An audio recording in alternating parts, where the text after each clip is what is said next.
Foreign నుంచి వచ్చేసి మీ భాష నేర్చుకొని మీ దగ్గర మాట్లాడుతున్నారు. సో మీరు నాకు కూడా నాకు రియాక్ట్ చేసుకోలేదు. That's the reason.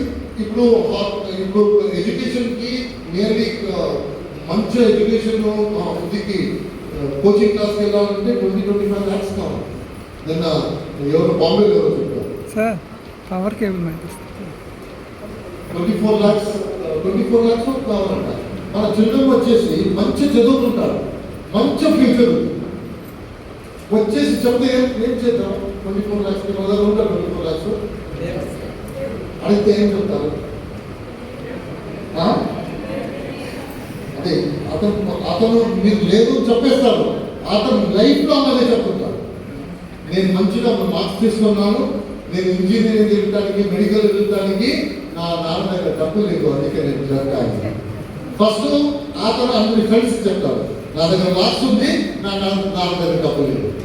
పెళ్లి అయిన తర్వాత అమ్మాయికి చెప్తాడు, నేను యాక్చువల్లీ క్లర్క్ కాదు, నా మార్క్ షీట్ చూడు, నా నాన్న దగ్గర డబ్బు లేదు, అందుకే రకాలి. తర్వాత చిల్డ్రన్కి చెప్తాడు, చూడు బాబా, నీ తాత దగ్గర డబ్బు లేదు అని చెప్పేసి క్లర్క్ అయిపోయాను, నా మార్క్ షీట్ చూడు. లైఫ్ లాంగ్ అదే చెప్తుంటాడు. అవుతుందా ఇవ్వడానికి? ఇప్పుడు ఈ చిల్డ్రన్ చెప్తారు, లైఫ్ లాంగ్ చెప్తారు, ఏం చేయడానికి అవ్వలేదు, నేను నా లైఫ్ పాటు చేసేసామని ఫేస్లో చెప్తారు. మనకు చెప్పడానికి ధైర్యం లేదు. ఈ చిల్డ్రన్ మనకు పేరెంట్స్ చెప్పేస్తారు, నా లైఫ్ పాటు చేసేసాము, ఎందుకంటే డబ్బు లేదు. అందుకోసము అవన్నీ భయపడేసి నేను అనుకున్నాను, మెడికల్ ఎక్స్పెన్సెస్కి భయం వచ్చింది. సడన్గా ఎడ్యుకేషన్ కోసం ఫండ్ కావాలంటే ఎక్కడి నుంచి తీసుకురావాలి, మెడికల్ ఎక్స్పెన్సెస్ వస్తే ఎక్కడి నుంచి తీసుకోవాలి, రిటైర్డ్ అయిన తర్వాత ఎలాగ లైఫ్ ఎలాగ, ఎందుకంటే రిటైర్డ్ ఎప్పుడు అవుతాము? ఏజ్ అయిన తర్వాత. ఇప్పుడే మనం పని చేయాలంటే ఇప్పుడు ఏమైనా చేసుకోవచ్చు, 2 జాబ్ 3 జాబ్ ఏమైనా చేసుకోవచ్చు. బట్ 58-60 ఏం చేస్తారు? ఎంత జాబ్ చేస్తారు? 60లో మీరు రిటైర్మెంట్ అంటే మీరు స్లోలీ పని చేయకూడదు, మీరు రెస్ట్ తీసుకోవాలని చెప్పేసి రిటైర్ చేస్తారు.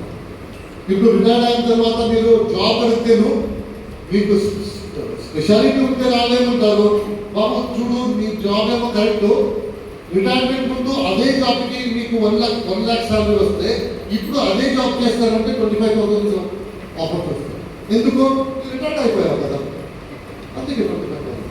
So that's reason. తర్వాత చాలా ప్రాబ్లం ఇది. ఇవన్నీ యోచన చేసి ఎప్పుడు టెన్షన్లో పడేవాడు, ఎలాగా, ఏం చేయాలి. ఎందుకంటే పేరెంట్స్ నుంచి డబ్బు రాలేదు, మనకి అంత డబ్బు మన దగ్గర లేదు, ఏం డబ్బు ఉంది అనేది ఖర్చు అయిపోతుంది. ఎందుకంటే మన లైఫ్ స్టైల్ అలా ఉంది. ఏమైనా జరిగితే టెన్షన్లో ఉన్నప్పుడు నా ఇంట్లో అది జరిగింది. నాకు ఎవరో రిలేటివ్, ఫాదర్ రిలేటివ్ ఒక అంకుల్ వచ్చేసి మన ఇంట్లో ఉన్నప్పుడు అతనికి బ్రీతింగ్ ప్రాబ్లం వచ్చింది. 90 year old నా కజిన్ ఫాదర్. అతనికి బ్రీతింగ్ ప్రాబ్లం వచ్చింది, హాస్పిటల్ తీసుకెళ్ళాను. వాళ్ళేమన్నారంటే, ఇతనికి ఇది ఎమర్జెన్సీగా మనం ట్రీట్మెంట్ స్టార్ట్ చేయాలి, 3 లక్షలు డిపాజిట్ పెట్టాలి. 9 o'clock 3 లక్షలు డిపాజిట్ పెడితే ట్రీట్మెంట్ స్టార్ట్ చేస్తాము. ఈ పొజిషన్లో ట్రీట్మెంట్ చేయలేకపోతే ఏం జరుగుతుందో మన రెస్పాన్సిబిలిటీ కాదు. ఆ నైట్ 3 lakhs అరేంజ్ చేయడానికి నాకు అప్పుడు తెలిసింది 3 lakhs అరేంజ్ చేయడం అంతా చాలా కష్టం అని చెప్పేసి. నేనేమనుకున్నాను, మనసులో ఉంది, అలాగే ఎమర్జెన్సీ వస్తే ఫ్రెండ్ దగ్గర అడుగుతాము, చాలా మంది ఫ్రెండ్స్ ఉంటాము, రిలేటివ్స్ ఉంటాము, వీళ్ళ దగ్గర ఎవరైనా అడగచ్చు అనుకున్నాను. ఎప్పుడు ఆ సిచ్యువేషన్ వచ్చిందో అందులో ఏం చెప్తున్నారు, ఇస్తానంటారు. ఆ మూమెంట్లో ఎవరి దగ్గర లేదు, ఇస్తాను అందరూ చెప్తారు, ఎవరికి లేదని చెప్పట్లేదు. మెడికల్ ఎమర్జెన్సీ కదా, నెక్స్ట్ వీక్ ఇస్తాను, 10 days తర్వాత ఇస్తాను, 15 days తర్వాత ఇస్తాను, నేను ఆఫీస్లో అడిగి ఇస్తాను. సో నాకు అతనికి ట్రీట్మెంట్కి 15-20 minutes డబ్బు కావాలి, 3 lakhs. సో ఫైనల్లీ నేను ఆఫీస్ నుంచి లోన్ తీసుకున్నాను, అయింది ఆ 3 lakhs అయింది, ట్రీట్మెంట్ అయింది. ఆ రోజు నాకు ఏమనిపించిందంటే, ఈ సిచ్యువేషన్లో నేనేమైనా ఉంటే ఏం కావాలి జరగచ్చు, ఉంటే టెన్షన్లో ఉండాలి. ఏంటి, నా జాబ్ పోతే ఏం చేయాలి, నా జాబ్ పోతే ఫీజు ఎక్కడి నుంచి వస్తుంది, నా జాబ్ పోతే రెంట్ ఎక్కడి నుంచి వస్తుంది, నా జాబ్ పోతే ఏంటి, కార్ ఎక్కడి నుంచి వస్తుంది, ఇదన్నీ యోచన చేస్తున్నాను. రిటైర్మెంట్ తర్వాత ఏంటి, ఎడ్యుకేషన్ ఎక్కడి నుంచి డబ్బు తీసుకోవాలని చెప్పండి. ఇది యోచన చేస్తున్న ఈ టెన్షన్లో ఏమైనా జరిగితే నా వైఫ్ ఎక్కడి నుంచి 3 lakhs తీసుకోవాల్సింది? హాస్పిటల్లో అడుగుతారు కదా, డిపాజిట్ చేయండి ట్రీట్మెంట్ చేస్తామని చెప్పేసి. డిపాజిట్కి డబ్బు లేకుండా ఏమవుతుంది? ఆ రోజు మేము డిసైడ్ చేశాను, అప్పుడు ఆలోచన చేశాను ఏమైనా చేయాలి అని చెప్పేసి. ఎప్పుడు ఆలోచన చేస్తుంటాం మనందరూ, అలాగే కదా, ఆలోచన చేస్తాం ఏమైనా చేయాలి అని చెప్పేసి. ఆలోచన చేస్తే ఏమి దొరకదు. యాక్షన్ తీసుకుంటే మాత్రం రిజల్ట్ వస్తుంది. ఆలోచన చేసుకుంటే ఏం జరుగుతుంది? మన అందరికీ అలవాటు ఏమైందంటే ఆలోచన చాలా టెన్షన్ గురించి ఆలోచన చేస్తాము, సొల్యూషన్ గురించి ఆలోచన చేయట్లేదు. సో ఆలోచన చేస్తే మన సొల్యూషన్ గురించి ఆలోచన చేస్తే సొల్యూషన్ దొరుకుతుంది. టెన్షన్ గురించి ఆలోచన చేసుకుంటే మీకు సొల్యూషన్ దొరకలేదు. మోస్ట్ ఆఫ్ ద టైం ఏం చేస్తామంటే నాకు టెన్షన్ అని చెప్తుంటారంటే టెన్షన్ గురించి ఆలోచన చేస్తుంటారు. ఈ టెన్షన్ని సాల్వ్ ఎలా చేద్దామని ఆలోచన చేయండి. అందుకోసము ఏదైనా లైఫ్లో టెన్షన్ వస్తే ఫస్ట్ ఆ టెన్షన్కి సొల్యూషన్ ఏమని ఆలోచించాలి. టెన్షన్ ఉంటుంది మీ చేతిలో లేదు, టెన్షన్ వచ్చేసింది. ఇప్పుడు ఏం జరిగిందో అది మనం రివర్స్ చేయడానికి అవ్వదు. ఇప్పుడు ఏం మన చేతిలో ఏమిటంటే ఈ టెన్షన్కి సొల్యూషన్ ఏంటి? ఎందుకంటే మనకి ఏం టెన్షన్ వచ్చిందో ఫస్ట్ టైం కాదు, మనలాంటి చాలా జాగాలు వచ్చింది. అది ఏమైనా సొల్యూషన్ గురించి ఆలోచన చేస్తే మాత్రం సొల్యూషన్ దొరుకుతుంది. టెన్షన్ గురించి ఆలోచన చేస్తే ఆ టెన్షన్ పెద్దగా. నేను అదే పని చేశాను. ఆ టైంలో టెన్షన్ గురించి ఆలోచన చేశాను, సొల్యూషన్ గురించి ఆలోచన చేయలేదు. ఎప్పుడు ఈ విషయం నా ఇంట్లో జరిగిందో 3 lakhs డిపాజిట్ చేయలేకపోయాను నా రిలేటివ్కి, అప్పుడు తెలిసింది ఓ ఈరోజు నీకేమైనా జరిగితే నువ్వు ఇలాగే అయిపోతావు. సో ఏం కావాలో జరగచ్చు, హెల్త్కి ఏం కావాలో జరగచ్చు, మన చేతిలో ఏం లేదు. ఇప్పుడు మీరు చూస్తారు కదా ఎంత హెల్తీగా ఉంటారో, ఎక్సర్సైజ్ చేస్తారో, అది ఏమైనా జరిగిపోతుంది. ఆ చేతిలో లేదు, మన చేతిలో ఏముంది? ఆ పరిస్థితి వచ్చినప్పుడు డబ్బుందా లేదా అది మన చేతిలో ఉంటుంది. కరెక్టేనా? ఆ పరిస్థితి ఉన్నప్పుడు డబ్బు ఉంటే ప్రాబ్లం సాల్వ్. అందుకే ఆ రోజు అనుకుంటున్నాను ఈ పరిస్థితి రావచ్చు. ఆ పరిస్థితి వచ్చినప్పుడు నేను డబ్బు తయారు చేసుకొని పెట్టాలి.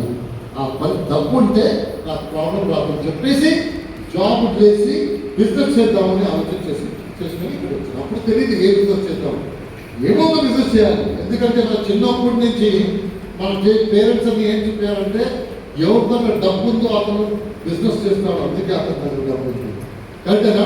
మన మనసులో ఎలా పెట్టిందంటే ఇప్పుడు ఒక బిజినెస్ మ్యాన్ అంటే మనం ఎప్పుడు అనుకోలేదు అతను బిజినెస్ మ్యాన్, అతని దగ్గర డబ్బు లేకుండా ఉంటాడని మనసులో వస్తుందా? బిజినెస్ మ్యాన్ అంటే అతని దగ్గర డబ్బు ఉంది. అవునా కదా? తెలుగు చెక్ చేస్తుంటాను, వాయిస్ రాలేకపోతే కనుకుంటాను. సో మనకి బిజినెస్ మ్యాన్ అంటే డబ్బు ఉంటుంది, అతని దగ్గర డబ్బు ఉంటే అతను బిజినెస్ మ్యాన్. Simple formula. నేను అనుకున్నాను డబ్బు సంపాదించాలంటే బిజినెస్ చేయాలి అని చెప్పేసి ఇప్పుడు లైఫ్ లాంగ్ పని చేసుకుని వచ్చేసి ఇప్పుడు బిజినెస్ చేద్దామని చూడటానికి స్టార్ట్ చేస్తాను. ఇప్పుడు బిజినెస్ చేయాలంటే ఏమేమి కావాలి మనకు తెలియదు. మన ఫ్రెండ్స్ ఉంటారు బిజినెస్ వాళ్ళ దగ్గర అడిగాను ఈ బిజినెస్ కావాలంటే ఏం కావాలి. నేను బిజినెస్ చేయాలి అనుకున్నాను, ఎందుకంటే ఈ శాలరీ ఇదంతా చాలా కష్టం అవుతుంది ఫ్యూచర్కి. ఇప్పుడు బిజినెస్ చేయాలి అనుకుంటాను, ఎందుకంటే బిజినెస్ ఆడతానికి చాలా డబ్బు ఉంటుంది. నాకు డబ్బు లేకుండా ఆ పరిస్థితిని ఉండకూడదు, నేను బిజినెస్ చేయాలి అనుకున్నాను. బిజినెస్ చేయడానికి ఏం కావాలంటే బిజినెస్ చేయడానికి ఏమవుతుంది ఆశ్చర్యపడుతుంది. బిజినెస్ చేయడానికి ఏమవుతుందంటే డబ్బు కావాలి, తర్వాత ఎక్స్పీరియన్స్ కావాలి. డబ్బు ఉందా బాబు? డబ్బు లేదు అని చెప్పేసి బిజినెస్ చేయడానికి వచ్చాను. డబ్బు లేదా? నో ప్రాబ్లం, బ్యాంక్ నుంచి తీసుకుంటాం. ఎక్స్పీరియన్స్ ఉన్నాను, బిజినెస్ చేసే ఎక్స్పీరియన్స్. బిజినెస్ చేసే ఎక్స్పీరియన్స్ లేదు, నేను ఇది జాబ్ చేశాను లైఫ్లో. అంటే అతను అన్నాడు ఎక్స్పీరియన్స్ లేకుండా బ్యాంక్లో నువ్వు లోన్ తీసుకొని బిజినెస్ చేయడానికి దిగాడంటే నాశనం అయిపోతావు, కంప్లీట్ నాశనం అయిపోతావు. నీ దగ్గర చేతిలో ఏముంది అది అయిపోతుంది. అందుకోసము లోను బిజినెస్ కోసం బ్యాంక్ నుంచి లోన్ తీసుకొని వితౌట్ ఎక్స్పీరియన్స్ బిజినెస్ స్టార్ట్ చేస్తే చచ్చిపోతాం. అందుకోసం నా అడ్వైస్ ఏమంటే నువ్వు జాబ్ చేయి, అట్లీస్ట్ మంత్లీ ఏమైనా వస్తుంది. బిజినెస్లో వస్తే నువ్వు వితౌట్ ఎక్స్పీరియన్స్ ఏం చేతిలో ఉందో అది పోతుంది. ఇప్పుడు ఒక 2-3 బిజినెస్ మ్యాన్ దగ్గర మాట్లాడినప్పుడు ఏం తెలిసిందంటే మనలాగా ఎవరు ఉంటారు, మనలాగా అంటే ఎవరు ఇన్వెస్ట్మెంట్ చేయడానికి డబ్బు లేదు, బిజినెస్ చేసి ఎక్స్పీరియన్స్ లేదు. మనలాగా ఎవరు ఉంటారో వాళ్ళు బిజినెస్ గురించి ఆలోచన చేయకూడదు 2 డేస్లో తెలుసుకుంటారు. ఇది చెప్తారు కదా, డ్రీమ్స్ చెప్తారు కదా, కూర్చొని డ్రీమ్స్ చెప్తారు. మన కన్నడలోనే కాదు, మనకి బిజినెస్ చేయడానికి అవదు. లైఫ్ లాంగ్ ఇలాంటి థాట్ చేసుకొని వెళ్తాము, టెన్షన్లో ఉంటాము, వస్తే చూద్దామని చెప్పేసి మీరు డిసైడ్ అయిపోతారు. ఎందుకంటే ఏం మన చేతిలో లేదో అది చేస్తాను అని చెప్పేసి కమిట్ చేయకూడదు లైఫ్లో. ఇలాంటి యోచించేటప్పుడు ఒక చిన్న ఆలోచన వచ్చింది. ఏమొచ్చిందంటే ఈ ప్రపంచంలో చాలా రకరకాల బిజినెస్ ఉన్నాయి. ఫార్మస్యూటికల్ బిజినెస్ ఉంది, కమిషన్ ఏజెంట్